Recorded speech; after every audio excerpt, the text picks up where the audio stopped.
Kami saat ini juga akan mewawancarai dua pelaku ya atas nama Satim dan juga Billy yang sudah ada di sebelah saya. Ini bisa langsung mohon izin duduk di sana aja ya. Yang didampingi oleh pihak kepolisian juga. Saya saat ini sudah duduk bersama dengan dua orang tersangka yang sudah berhasil diamankan oleh pihak kepolisian atas kasus penyiraman air keras terhadap korban yang seorang mahasiswi begitu ya. Saya tidak sendiri tetapi juga didampingi oleh tim penyidik. Saya ingin tahu ya awal mula niat yang keluar dari Mas Satim ini hingga akhirnya melakukan penyiraman air keras bekerja sama dengan Mas Satim ini awal mula seperti apa, Mas Billy? Pertama itu saya di info loker Jogja grup Facebook. Saya di situ menulis dicari orang yang mau kerja apapun. Kemudian si Satim melakukan chat di Messenger. Dia nanya kerja apa Mas? Di situ saya bilang menyakitin orang. Dia tanya lagi menyakitin gimana? Terus itu menyiram air keras. Terus kita lanjut ke WA. Permasalahannya apa sebenarnya Mas Billy? Percintaan. Ya, seperti apa? Bisa diceritakan mungkin? Sebenarnya itu rasa sakit hatinya nggak terlalu ini Mbak. Cuma rasa sayangnya terlalu gede. Jadi saya berpikir dalam keadaan gimana pun saya masih tetap mau sama si korban. Apa permasalahannya? Jadi waktu itu saya chattingan sama si korban. Saya tanya sama si korban, kamu lagi di mana? Di rumah. Dia bilang lagi jaga warung. Nah pas malam ternyata dia nggak ada di rumah. Dari awal dia bilang itu dia tuh di tempat lain. Nah di situ cekcok. Nggak sesuai lah ya sama apa yang dikatakan ke Mas Billy. Ya di situ cekcok. Kemudian yang mengambil putus itu saya sebenarnya. Setelah 2 hari atau 3 hari saya mencoba komunikasi baik lagi. Saya mampir ke rumahnya, ngobrol baik-baik, tapi nggak sesuai harapan. Respon korban sehingga mengatakan bahwa menolak untuk diajak balikan, untuk kembali menjalin hubungan dengan Mas Billy. Ini apa pada saat itu yang Mas Billy nggak? Dia cuma bilang tidak bisa. Kenapa? Saya kurang paham. Nggak disebutkan alasannya sama sekali? Dia bilang tidak bisa. Apa? Saya ingin tahu sebenarnya yang tergambar di pemikiran Mas Billy ketika itu berhasil disiram air keras begitu ya. Ini kan juga nggak akan bisa balik ke Mas Billy lagi. Saya nggak berpikir dampaknya segede ini Mbak. Seperti apa yang dipikirkan pada saat itu? Mungkin cuman lecet-lecet aja Mbak, saya mikirnya kayak gitu. Tapi memang niatnya nyiram air keras? Ya. Niat dibunuh nggak? Nggak. Gimana waktu itu yang diperintahkan Mas Billy ke Mas Satim ini? Cuman menyiram air keras. Yang menyiapkan bahan-bahannya siapa? Dari si Satim. Berapa lama merencanakan dengan Mas Satim ini? Kurang lebih 2 mingguan. 2 minggu? 2 mingguan, ya.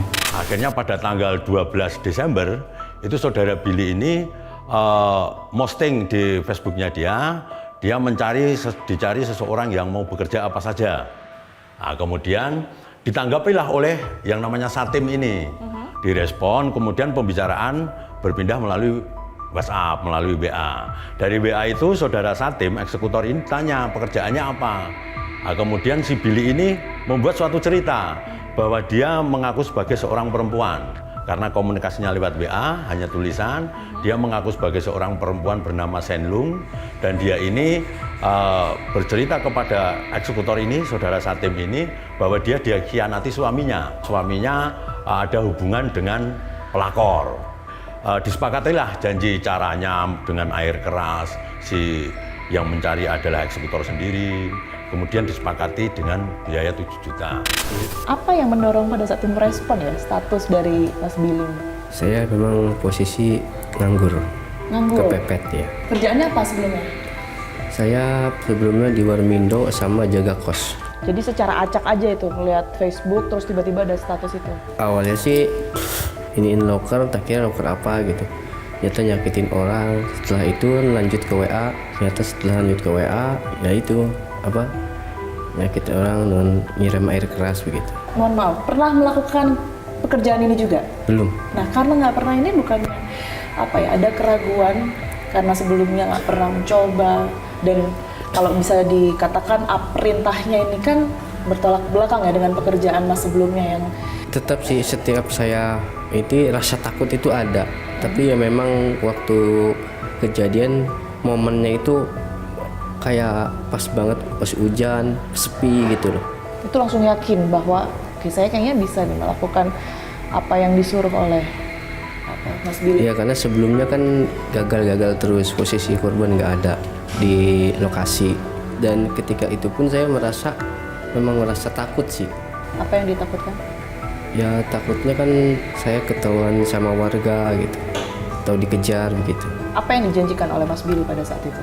Saya ditawari uang sekitar 7 juta 7 juta. Angka itu keluar dari siapa? dari Mas Billy. Waktu pemberian uang 1,6 juta yang diberikan selama 3 kali, itu untuk operasional, untuk beli jaket Gojek itu, kemudian untuk beli air keras, untuk biaya survei dia, itu aja ditaruh di suatu tempat sehingga dia tidak ketemu. Kemudian diberitahu lewat WA, uang saya taruh di tempat ini, di bungkus plastik ini, itu kemudian diambil, seperti itu. Bertolak belakang nggak apa yang Anda lakukan pada saat itu dengan hati nurani ya, sehingga mungkin ada selain ketakutan yang disebutkan, takut ketahuan itu tadi, tapi juga memikirkan bagaimana dampak terhadap korban. Saya juga dampak sama korban terkira nggak separah ini, karena saya juga nggak pernah tahu yang namanya air keras gimana, nggak pernah tahu. Jadi carinya waktu itu di mana? Ya saya beli Beli di? daerah Malioboro, cuman pasnya saya lupa karena saya kan bukan orang sini. Bukan orang sini? Iya. Orang mana? Orang Jawa Barat. Orang Jawa Barat. Di sini berarti merantau? Iya. Sudah berapa lama? Kurang lebih 10 tahunan lah. 10 tahun ya, dengan pekerjaan yang tadi Anda sempat ceritakan itu? Ya serabutan sih, Serabutan? ganti-ganti. Nggak tahu air keras itu seperti apa, jenisnya bagaimana, bahkan mungkin carinya di mana. Itu tempat informasinya dari mana kalau menjual air keras? Dari awal sih dari Billy gitu. Oh, betul Mas Billy. Berarti Mas Billy yang menginformasikan ya? Waktu itu saya cari di Google, Cari di Google aja. waktu di toko yang saya bilang, dia bilang nggak ada. Terus tiba-tiba dia bilang, saya coba cari sendiri. Gitu. Dan ketemulah itu di tempat yang pada akhirnya dibeli. Iya. Udah dapat nih asam sulfatnya. Langsung dieksekusi hari itu nggak? Enggak sih, saya cuman baru ngecek lokasi dulu. Dengan cara apa itu? Ngelihat langsung ke lokasi. Fotoin kosnya itu, tapi posisi korban nggak ada. Jam 3 sore, itu saudara Billy memberitahu kepada Satim selaku eksekutor itu bahwa nanti pukul 19.00 korban ini akan berangkat ke gereja. Akhirnya jam 18 datanglah si Satim itu ke tempatnya korban. Kemudian karena itu kos putri, seolah-olah dia ini memakai baju Gojek, jaket Gojek itu, dan membawa bungkusan plastik seolah-olah mau ngantar makanan. Seragam ojek online begitu ya? Ya, betul. Kemudian pada saat sampai di kosnya korban, kemudian ketok pintu.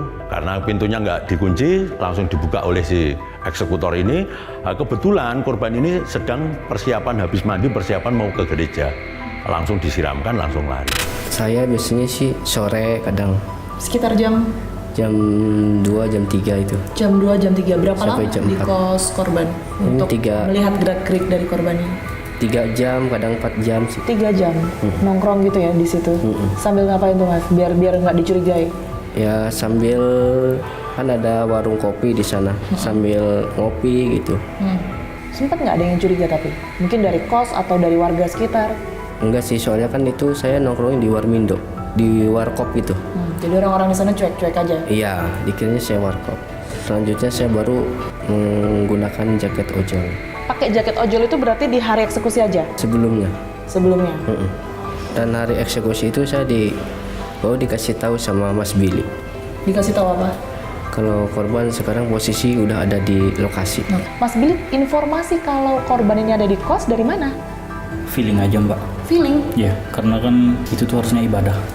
Tanggal 24? Ya. Malam Natal ya berarti ya? Ya. Setelah dapat informasi 24 sore ya, itu ada di kos, langsung apa yang dilakukan oleh Pak Satim? Saya langsung ke sana karena kan dikasih posisi hujan, saya di sana berteduh dulu di dekat kos korban itu. Lalu saya juga dikasih tahu bahwa maghrib itu dia mau ibadah katanya. Di lokasi dari jam berapa? Sekitar jam setengah 5-an ya kurang Setengah 5 lebih. sore ya? Iya. Oke, terus? Setelah itu dia mau maghrib mau ibadah katanya, lalu saya lewat depan kos itu, kebetulan pintu gerbang itu kebuka.